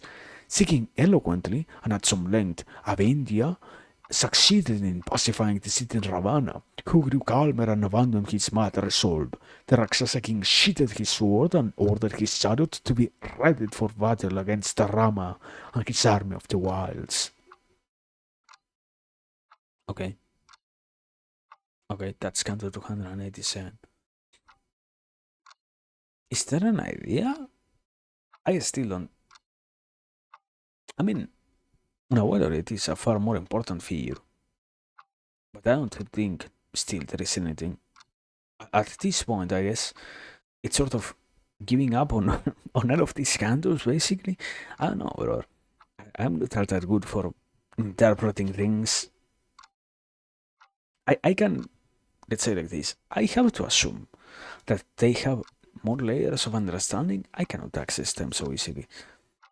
If anything, I am somebody who has an incredibly hard time getting beyond the most basic level of analysis. Or personally, I haven't really explored anything that deep in terms of, oh yeah, yeah, war stories and such to understand what, I don't know, the analogies and such are in these cases, to see if there is actually something that I am missing here. So, continuing. Canto 288. Ramopakiyana Parva continued. Markandeya says, smoldering with rage and grief at the death of Indrahit, the ten-headed Ravana climbed into his chariot, inlaid with gold and priceless gemstones. The most terrible Rakshasas, bearing all kinds of weapons, followed him as the Rakshasa king steamed towards Rama, at whose side the monkey generals fought. Seeing Ravana flying high dots on towards Rama and the Vanara army, Maindanila, Nal, and Hanuman and Kambahan surrounded him with all their troops. Those foremost of monkeys and bears pounded Ravana's soldiers with 3 trunks, mashing them before their king's eyes, and seeing the enemy slaughtering his troops, Ravana, unparalleled master of sorcery began to use dark spells against the forest warriors. He extruded hundreds and thousands of Rakshasas from his body, all armed with spears and double-edged swords. Rama killed all those demons in a flash with the Vastras, at which, O Mahabharata, the king of the Rakshasas resorted to more fell wizardry. Now thousands of dark warriors, all replicas of Rama and Lakshmana, all armed with bows and arrows, sprang forth from his body and rushed at the brothers from Ayodhya. Lakshmana cried out to Rama to raise that sinister legion, and Rama killed them all. Now Indra Sarati Matali came to Rama on the battlefield in a chariot that dazzled like the sun, and was yoked with tawny horses. He said, Son of the Gaudias, this victorious Rata, drawn by this team of chestnuts, belonged to the Lord of the Devas, Purusa Vyagara. It is from this chariot that Indra killed hundreds of deities and Danavas. Rama climbed into my chariot and killed Ravana. But Rama did not believe Matali. He suspected that this was also Ravana's sorcery. Bifkisana said to him, Narabungava, this is no Maya of Ravana. Climb into the chariots, for it is indeed Indra's. Rama did so and flew at Ravana, who also flashed forward to meet him. All the earth's creatures howled loudly, and in Devaloka the gods roared to the beating of drums, and the battle between the ten-headed Rakshasa and the prince of Ayodhya began. So fierce was it that the like had never been seen before. The Rakshasa hurled a sizzling javelin at Rama, which resembled Indra's thunderbolt, and was powerful as the potent curse of Brahmana. In a blink, Rama cut that javelin into shards with his arrows. Seeing this, fear lunged briefly through Ravana. The ten-headed one began to storm Rama with tens of thousands of weapons of all kinds, spears, maces, battle axes, darts, satagnis, and stone-whetted arrows. With Maya, the Rakshasa created monstrous illusions, and the monkeys fled in terror. Then, from his quiver, Rama took a wonderful arrow, blighted with wings and golden feathers, and with a bright and beautiful head. He fitted it to his bowstring and invoked the Brahmastra. Seeing Rama chant mantras to transform the arrow into the Brahmastra, the Devas, the Gandharvas, and the Kinaras, with Indra at their head, rejoiced, knowing that the Rakshasa was as good as dead. Rama invoked Ravana's death and loosed the weapon of unrivaled ferocity, Mahabharata. The instant the arrow left the bow, drawn almost into a circle, and found its mark, the Rakshasa, his Rata, his Sarati, and horses erupted in fire and were consumed in a flash. The Devas, the Gandharvas, the Charanas, and all other celestial ones were celebrant. The five vital elements of life left Ravana. The Brahmastra deprived him of earthly dominion and incinerated him. His body was reduced to nothingness. Not even his ashes could be seen. Yes, yeah, that's the Brahmastra. I don't know. I guess once again, I don't think there is anything to add. The only thing that I do want to say in this canto is I remember one interpretation that I saw of this whole conflicts. Supposedly, you can say that the weapons that they utilize are even more advanced technology than the one that we have nowadays in our hands. Supposedly, something like the Brahmastra can also be like more than just a nuclear weapon, more advanced than that because of how capable of destruction it is, supposedly. But yeah, besides that, I guess it's just a curiosity. I'm not actually saying anything.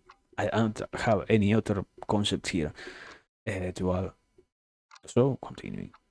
Canto 289. Ramapakyana Parva continue. Markandeya says, having killed sinister Ravana, king of the Rakshasas and enemy of the Devas, Rama, Lakshmana, and their single army rejoiced. The Devas, with the rishis at their head, paid homage to Rama Mahabahu. They blessed him fervently and shouted, Haya! The Devas, the Gandharvas, and the Swargavasis delighted at the lotus leaf-eyed Rama with hymns He praised and showered him with unearthly flowers. After worshipping him so, the ones of light, those ones of light returned to Devaloka, while the sky looked as if a great and joyous festival was being celebrated in its walls. Having killed Ravana, Rama of universal fame, conqueror of hostile cities, bestowed Lanka on Bhishana. Then Ravana's wife saw the minister of India walking behind the Bhishana, and with Sita before him, came out of the magnificent city. Humbly, Avindhya said to Rama, "O illustrious one, take this Devi, Kanaka's daughter of the unblemished character, to yourself." Rama of the Ikshbakus alighted from the shining chariot and saw the tear-drenched Sita. Seeing that faultless one crushed by grief, her hair matted, her body covered in dirt, and wearing unwashed clothes, Rama seemed to quiver in fear that her virtue had been lost. He said harshly to her, "My Dehi, you may go wherever you wish, for you're a free woman now. I have done my duty. I killed the Rakshasa because you're my wife, and he kept you forcibly in his home. But knowing Dharma as I do, how, for even a moment, can I take back a woman who has been enjoyed by another? My Thili, whether you are chaste or impure, I dare not touch you. You're like sacrificial butter that has been licked by a dog." Hearing these heartless words, the princess swooned in grief, like an uprooted plantain tree. The color that had suffused her face in joy disappeared. As quickly as breath that missed a mirror, the monkeys and Lakshmana too grew very still, as if in death, when they heard Rama. Then, all at once, the Deva whose embodiment of purity, Brahma of the four faces, Prabhapati who sprang from a lotus, flew down on his heavenly swan before Rama, Sakri, Agni, and Vayu, Yama and Varuna, Kubera, lord of the Yakshas, the holy rishis, and King Dasarata. Radiant in their divine forms, appeared as well, in a chariot drawn by swans. The sky was luminous, crowded with devas and gandharvas, as if the varieties in it had drawn near the earth. Sita rose from where she had fallen on, in the midst of all those who were there, said to the broad-chested Rama, "O Satriya, I do not blame you. You know Dharma well, and how to conduct yourself with both men and women. But listen now to what I have to say. Ever-moving prana lives in the hearts of all creatures. If I have sinned, let my life breath leave my body. Oh, if I have sinned, let the other four Mahabhutas, fire, water, earth, and ether, also forsake my body. All this while in Lanka, I have thought of none other than you, even in my dreams. Therefore, be my lord as God has ordained." When Sita spoke, a sacred voice, resounding throughout the earth, was heard speaking from the skies, bringing untold joy to the Vanaras. Vayudeva said, "Sita speaks the truth, Rama. I am the wind god, the witness of all things. The princess of Mithila is sinless. Therefore, O king, be united with your wife."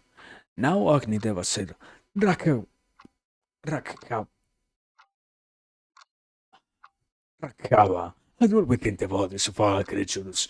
Matil is not guilty of even the smallest transgression." Varuna Deva said, "Rama, every creature breathes originates in me, and I tell you to take my daily back." Then Brahma himself said, "Son of Kakutstra, my son, I do not find this conduct of yours strange, knowing as I do how honest and pure you are, and how well you know the Dharma of Arharishi. Yet, listen to what I have to say. You killed the invisible Rakshasa, enemy of the Devas, the Gandharvas, the Nagas, the Yakshas, the Navas, and the great Rishis. It was because of my bond to him that, until now, no one could kill him. And because, though he was evil, he was also so very great. I let him live a long life, but his abducting Sita was the sign that his end was near. As for Sita, I protected her through the curse of Nalakubara, who said that if ever Ravana ravished an unwilling woman, his head would shatter in 100 pieces. Rama, you have no need to be suspicious, glorious one. Take your wife back to yourself. You have achieved a mighty feat that benefits the Devas, radiant one. Finally, Dasarata said, I'm pleased with you, my child. Bless you. I'm your father Dasarata. I command you to take back your wife and rule your kingdom. Oh, Maria, what? Maria, Maria da Purusha. Rama replied, If you really are my father, I salute you with reverence. Rajan, at your command, I will return to wonderful Ayodhya. Bharata Rishabha, pleased with Rama, the corner of whose eyes were red, his father said, Return to Ayodhya and rule your kingdom. My splendid son, your 14 years of exile have ended.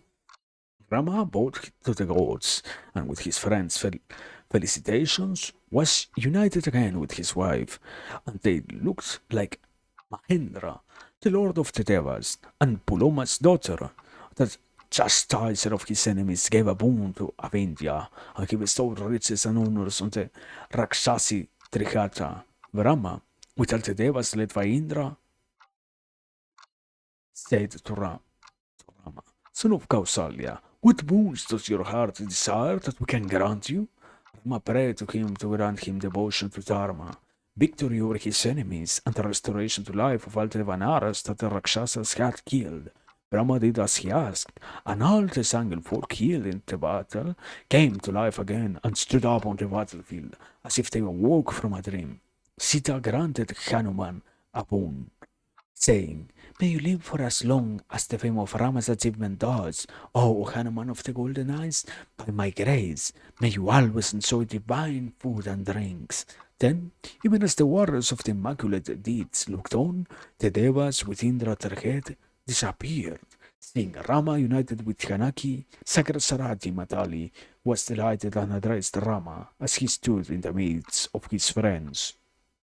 Matali said, Invincible Rama, you have dispelled the sorrow of the Devas, the Gandharvas, the Yakshas, the Asuras, the Nagas, and Manavas. As long as the earth remains, so long will all creatures, Devas, Asuras, Gandharvas, Yakshas, Rakshasas, and Punagas, sing your praises. Matali worshipped Raghava, the scion of Raghu, then, with his leave, climbed that onto that chariot of sun-like brilliance and flashed away. Utsamitra and Vibhishana, accompanied by all the monkeys of Sugriva, Rama set Sita before all the rest, and after making arrangements for Lanka's security, crossed the ocean. Come of the crocodiles, over the same bridge they had built.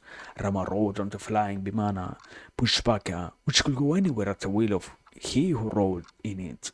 Rama, of the controlled senses, surrounded by his counselors, in their order of importance, arrived at the same part of the seashore where he had earlier lain down in Prayopavesa, and there, with the Vanaras in attendance, the virtuous king halted.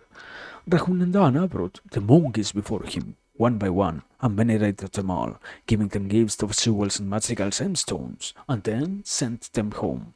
When the monkey lords, the Veers, and the bull-tailed apes had left, Rama went back to Kishkindha with Sugriva and Vibhishana, riding in the Pushpaka and showing by Dehi the sights of the forest in which they had been as they flew over them. When they arrived at Kishkindha, Rama, that best of warriors, installed the victorious Angada as Yuvaraja of the kingdom. Then, accompanied by the same friends, Sita and Lakshmana, taking them along the same path by which he had come, Rama flew back towards the city of his fathers. On reaching Ayodhya, he dispatched Hanuman as an envoy to Bharata. After careful observation, Hanuman made certain of Bharata's loyalty to Rama and then gave him the good news of his brother's return.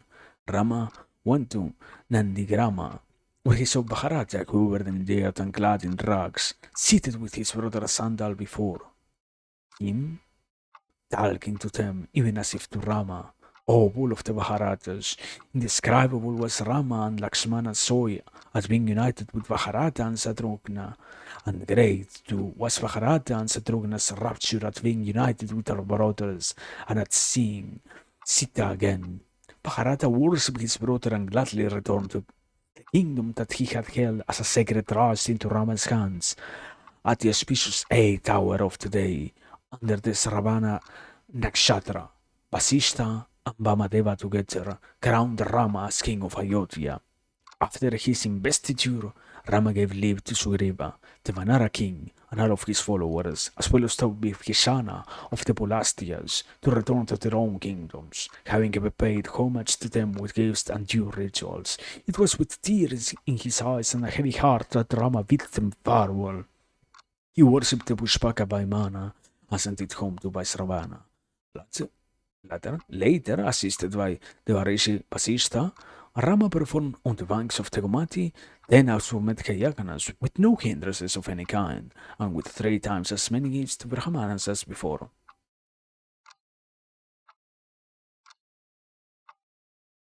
That's Canto 289, I think.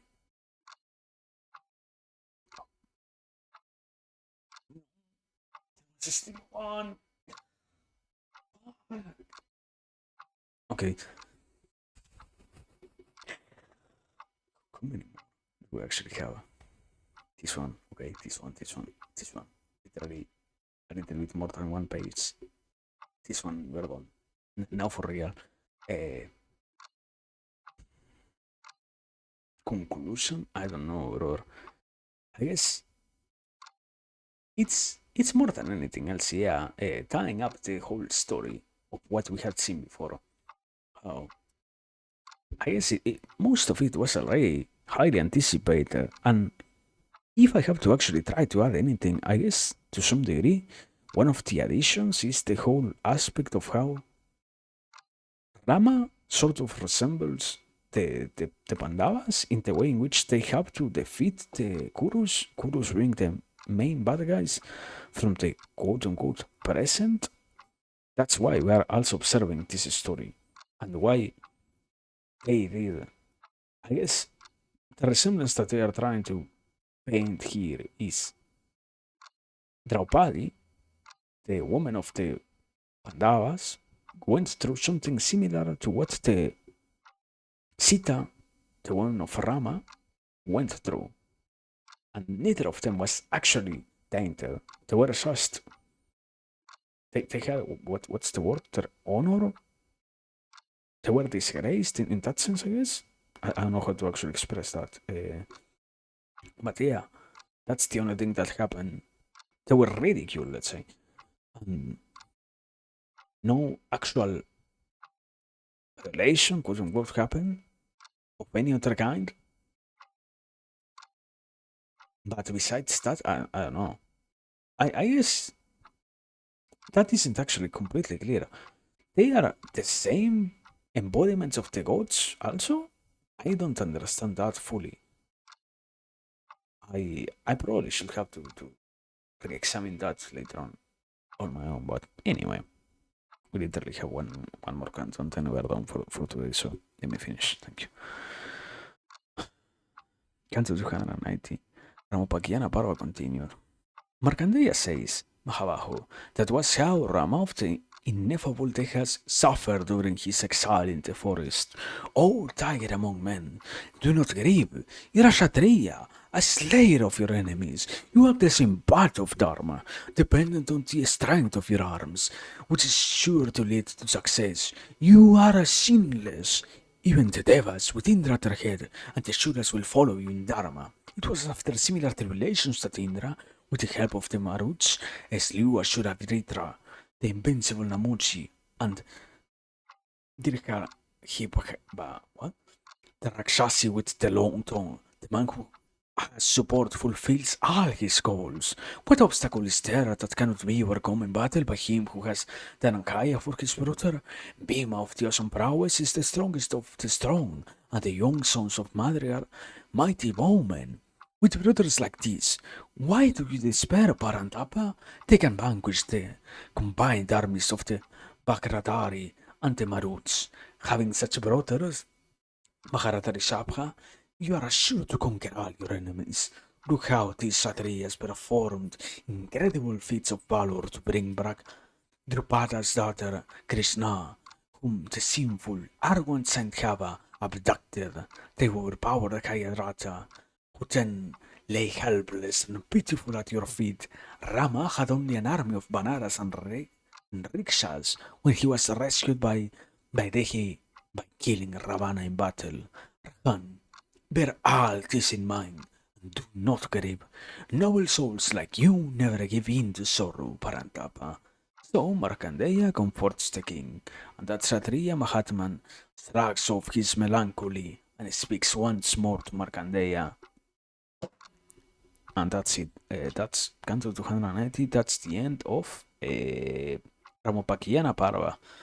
Thank you. And yeah, we are done. Thank you very much. I'm that. Now for real. Idea? No idea. Thank you. Take your own conclusions. That's my message now. But yeah, good night. I guess. I know. We did it. So thanks as always for everything, the patience, the time, the interest, the all. How good day, good night, good evening, good morning, good life. Be happy, be well, be responsible, drink. I don't know, do things, move, exercise, whatever. That's it for me, for us, and yeah, as always, thanks. And even if we don't get to see ourselves next time, it was still wonderful. Good night now.